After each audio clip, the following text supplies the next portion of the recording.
Hi, my name is Sava Stoyanov, and this is the 6th episode of EU in 2. In the previous episode, we witnessed the birth of the European Economic Community, or EEC. Now, let's talk about its youth. In the kindergarten that was Europe at the time, the EEC was quickly becoming the cool kids group. In 1961, 4 European countries applied for membership.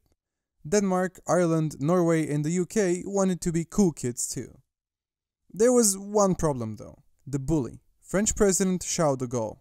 He didn't like the UK, mainly because he feared its big brother, the US. So, despite how the other cool kids felt, he denied the UK membership.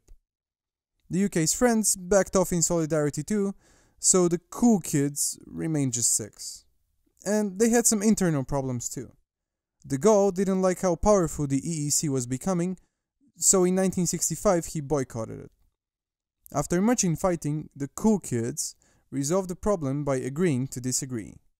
They called it the Luxembourg Compromise and let de Gaulle have his veto on important decisions.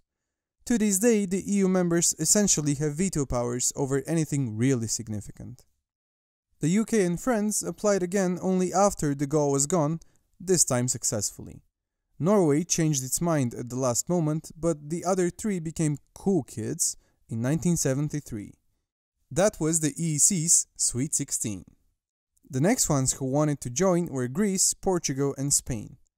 They were all recovering from dictatorships, and the cool kids felt they could help them do that better. So, the cool kids group was merrily growing.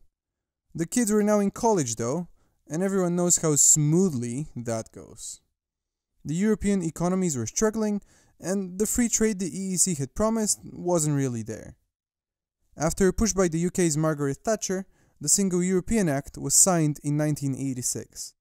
It aimed to remedy the ailing EEC by truly opening up the members' markets to free trade.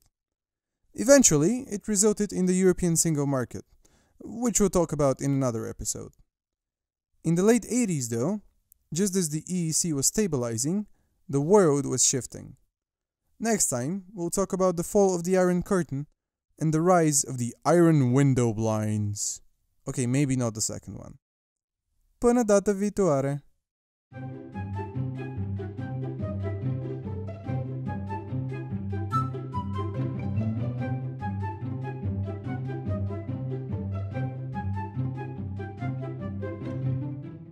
EU in 2 is produced in the American University in Bulgaria by Elsa Kelmendi and myself.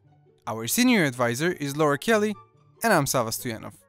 Music by Kevin MacLeod. Thank you for listening.